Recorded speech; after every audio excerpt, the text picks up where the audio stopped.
Wama, ma di sini adalah nafiyatun, partikel yang meniadakan makna setelah lafadz ma.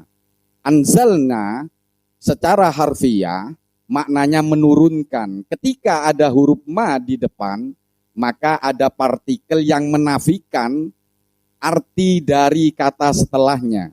Wama anzalna, kalau tanpa ma, anzalna, kami turunkan. Karena ada ma, jadi tidak perlu kami menurunkan ala qaumihi, atas kaumnya Habib An-Najjar, mim ba'dihi ay mim ba'di mautihi, setelah kematian Habib An-Najjar, kami Allah tidak perlu menurunkan min jundim, bala tentara minas sama'i dari langit. Siapa bala tentara dari langit ini? Ditafsir oleh Imam Jalaluddin Al-Mahalli, ay malaikatin, para malaikat. Tujuannya untuk apa? Li ihlakihim, untuk membinasakan mereka. Jadi kata Allah, Allah berfirman, nek sekedar mateni penduduk Antokia, aku enggak perlu menurunkan bala tentara, baik itu dari malaikat atau dari makhluk yang lain. Wa ma kunna munzilin ay malaikatan li ihlaki ahadin. Dan kami, kata Allah, kami di sini bukan berpengertian jamak, nggih. Kami di sini itu mutakallim ma'al ghair awil mu'addam. Ada kami itu mewakili orang banyak, ada kata kami dalam grammar bahasa Arab itu menunjukkan kemuliaan orang yang berfirman, yang berbicara. Wa ma kunna munzilin, dan tidaklah kami adalah orang-orang yang menurunkan malaikatan kepada para malaikat liihlaki ahadin, kalau hanya untuk menghancurkan satu generasi. Ayat yang di atas ala qaumihi, hanya kaum, sebatas kaum penduduk suatu negeri. Di sini ditekankan lagi oleh Allah di ayat berikutnya, wa ma kunna munzilin ay malaikatan liihlaki ahadin. Kami tidak perlu menurunkan malaikat kalau sekedar untuk menghancurkan satu generasi. Satu generasi, Pak.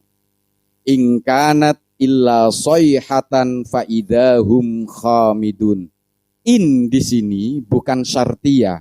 In di sini bimakna ma, sama seperti tadi, bermakna nafi, berpartikel nafi. Jadi kalau sampean membuka terjemahan, pasti di sini ditulis jika atau seandainya, itu kurang tepat. In di sini bermakna nafi, meniadakan. Artinya makanat illa sayhatan wahidatan. Tidaklah ukubatuhum, ada hukuman untuk mereka, tidak perlu adanya hukuman untuk mereka, kecuali hukuman itu terjadi sayhatan wahidatan, dengan satu teriakan saja. Ditafsir oleh Imam Jalaluddin Al-Mahalli, soha bihim Jibrilu, yang berteriak kepada mereka itu adalah malaikat Jibril. Ketika satu teriakan itu berbunyi, faidan, sebetulnya ini faidan, karena ada apa? Balaghah, ada Allah ini kan, ini Al-Quran bukan syair, tapi seperti syair kalau dibaca. Kalau misalnya dibaca faidan hum, kan tidak enak. Jadi diselaraskan, diharmonikan oleh Allah menjadi faidahum khamidun. Faida, ketika terdengar suara teriakan, satu teriakan saja, faidan, maka tiba-tiba hum, mereka semua khamidun, dalam keadaan tidak bergerak, sakinuna, diam kaku, mayyitun, yang semuanya sama-sama mati. Satu teriakan saja, mereka semua mati. Ya hasrotan alal ibad. Ya, ini ungkapan dalam bahasa Arab. Celaka menungso-menungso itu. Penyesalan yang ungkapan penyesalan yang mendalam karena ada sesuatu yang mengiris perasaan akan adanya siksa-siksa. Ya hasrotan alal ibad. Celaka mereka wa nahwihim, yaitu mereka semisal mereka siapa? Mimman, yaitu orang-orang kadzabu yang mendustakan ar-rasulah kepada para rasul. Fa'uhliku, sehingga mereka semua dibinasakan. Wahia, orang yang wahia, celaka itu yang membuat penyesalan itu apa? Syiddatu ta'allumi, yaitu siksa yang sangat atau teramat pedih. Jadi orang yang di sini Allah tidak membutuhkan siapa-siapa untuk menghancurkan satu generasi. Di sini Allah hanya menciptakan satu teriakan sehingga ketika terdengar teriakan mereka semua mati, kaku Pak, dalam keadaan mati semua. Lalu bagaimana dengan peristiwa perang Badar? Nah, ini namanya usul fikih Pak. Seolah-olah ada paradok antara firman Allah dan sabda Rasulullah Sallallahu Alaihi Wasallam. Tidak boleh ada kontradiktif atau paradok antara firman Allah dan sabda Nabi. Di sini Allah menyatakan di sini wa ma anzalna ala qaumihi min ba'dihi min jundim minas sama'i wa ma kunna munzilin. Di sini Allah menegaskan tidak perlu menurunkan malaikat kalau hanya untuk membinasakan satu generasi. Tapi di hadis peristiwa Badar, Rasulullah dan para sahabat menyaksikan bahwa yang ikut berperang itu adalah malaikat. Rasulullah juga menjelaskan, malaikat itu diturunkan oleh Allah untuk membantuku, kata Rasulullah. Lalu bagaimana? Kalau hanya menghadapi kafir Quraisy, Allah menurunkan malaikat untuk menghancurkan satu generasi, Allah tidak membutuhkan malaikat. Kan seolah-olah kontradiktif. Di sini oleh Imam As-Sawi dijelaskan, Allah menurunkan malaikat di peristiwa Badar karena permohonan Rasulullah. Rasulullah berdoa.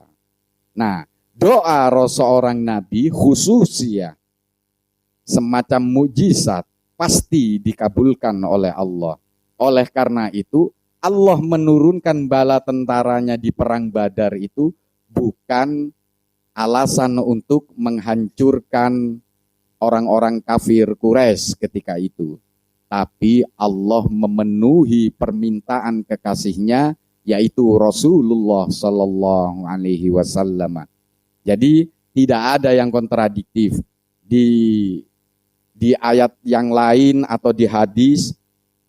Setiap yang diminta, Muhammad angkat wajahmu, apa yang kau minta kelak di mahsyar. Rasulullah baru meminta hak syafaat. Jadi diberi hak syafaat Rasulullah yang semua makhluk termasuk para nabi dan rasul yang lain tidak mempunyai hak syafaat. Karena permintaan-permintaan itu diminta di dunia semua oleh para nabi dan rasul yang lain. Kalau Rasulullah Shallallahu Alaihi Wasallam ketika Rasulullah disiksa, didera, para sahabatnya kalah di perang Uhud dan kelaparan ketika peristiwa Khandaq, Rasulullah tidak meminta hak doanya, hanya di perang Badar saja. Ketika ditanya oleh para sahabatnya, saya minta doa terakhir saya kelak ketika di mahsyar.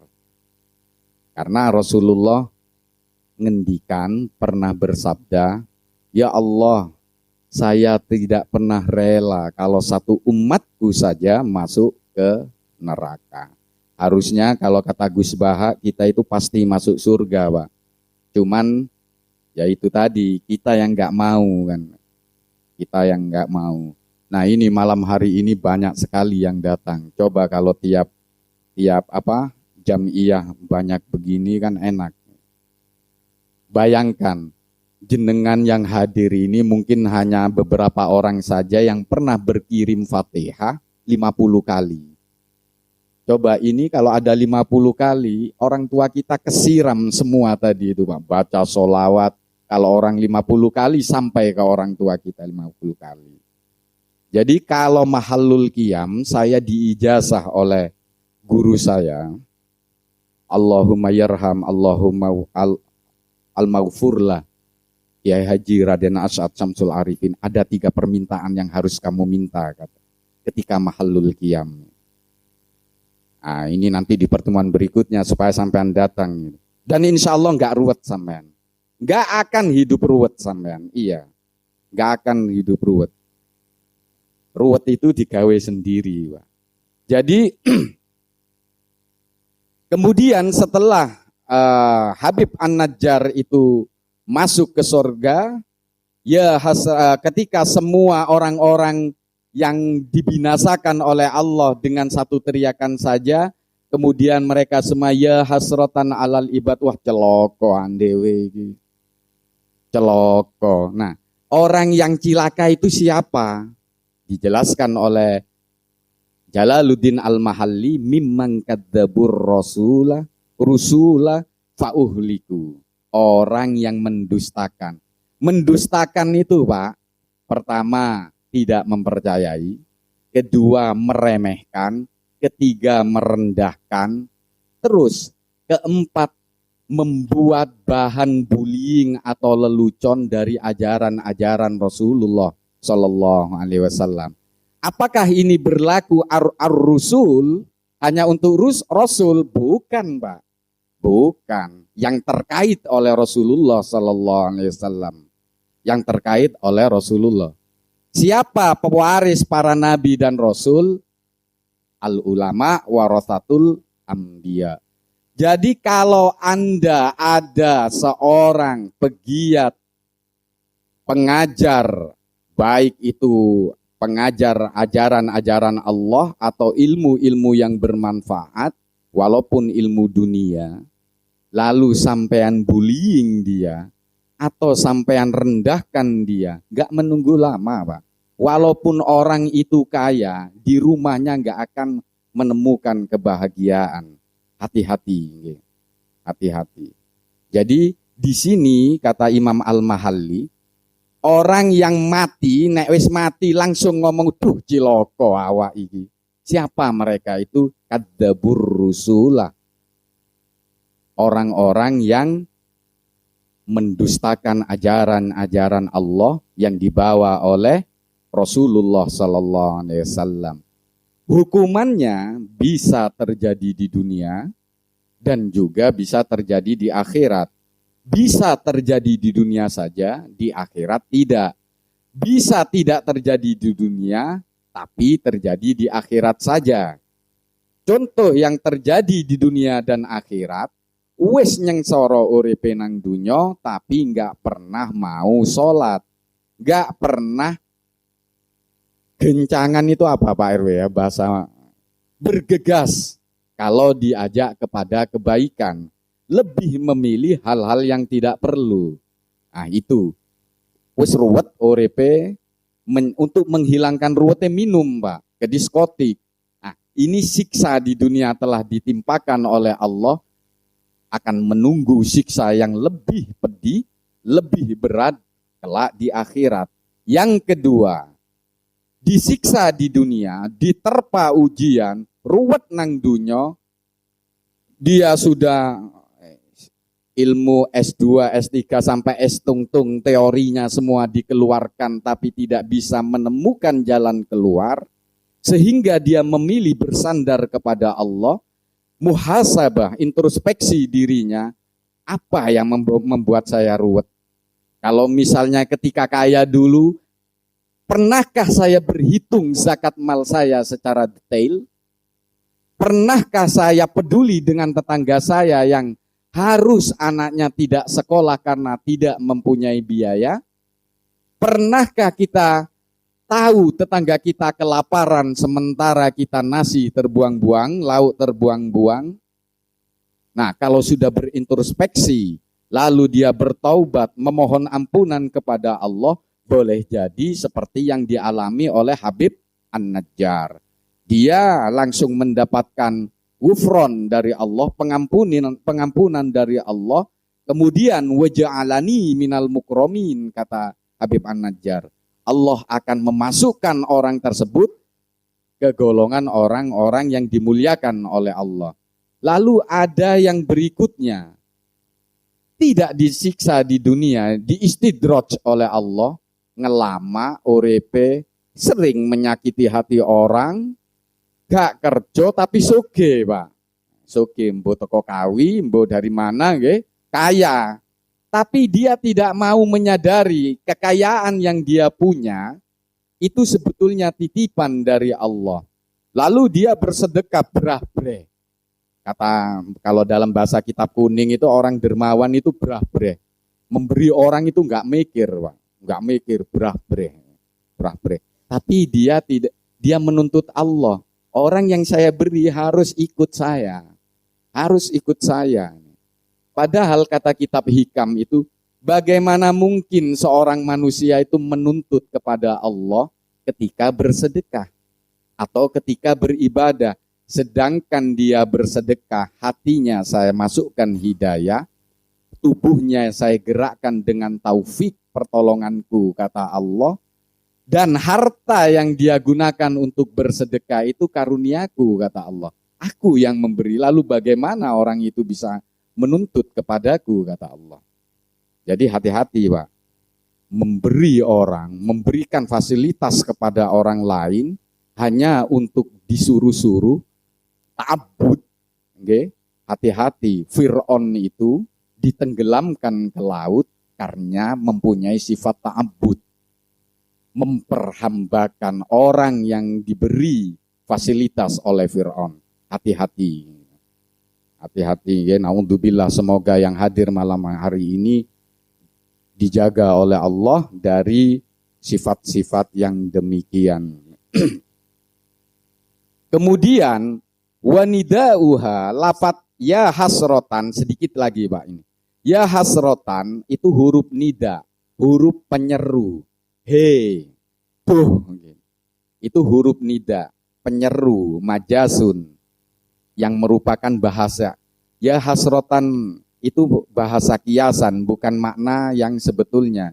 Jadi di Al-Quran itu ada istilah mutasyabihat, lafat yang pengertiannya itu banyak, mutasyabihat. Ada yang mustarok. Mustarok itu redaksinya satu, pengertiannya banyak. Ada yang majas. Majas itu seperti seperti yang dibaca adik-adik tadi, anta syamsun, anta syamsun, anta badrun. Anta wahai engkau ya Rasulullah, syamsun, laksana matahari. Pakai laksana, Pak, membuang huruf kaf. Okay. Jadi nek dimaknai engkau Rasulullah adalah matahari lah panas kabeh. Okay. Jadi pengertiannya, cahayanya yang diambil oleh grammar balaghah. Itu ilmunya namanya balaghah. Hada, kata penyeru ini difungsikan, diserukan awanuka fahduri. Awanuka diserukan untuk menyebutkan iki loh, seolah-olah ketika berbicara seperti ya hasrotan alal ibad, iki loh, waktumu wis teko iki loh, yang kamu tunggu sudah datang, fahduri, masuklah kalian. Kan kadang-kadang kita begini, Pak, kalau di ini. Uang nek ruwet dari ekonomi satu, mesti zakat male itu, Pak. Mesti zakat malnya. Kalau ada keluarga atau tetangga ribut perkara warisan, pasti warisannya gak dibagi secara syar'i. Pasti itu, Pak. Pasti. pasti zakat mal. Nah, kalau diingatkan Pak zakatnya lah Pak. Uwes Mas, uwes. Nah, ya hasrotan alal ibad ketika mati dia langsung mengucapkan mati gurung dipendem itu Pak. Ketika orang mati itu langsung alam malakut itu satir-satir alam malakut, penghalang-penghalang kita itu terbuka. Kita bisa melihat jelas alam malakut itu. Bisa melihat jelas siksa-siksa yang ada itu. Sehingga kita mengucapkan ya hasrotan alal ibad. Tuh celoko. Ya iki lho wayahe. Wis ndang mlebu kono. Seolah-olah seperti itu.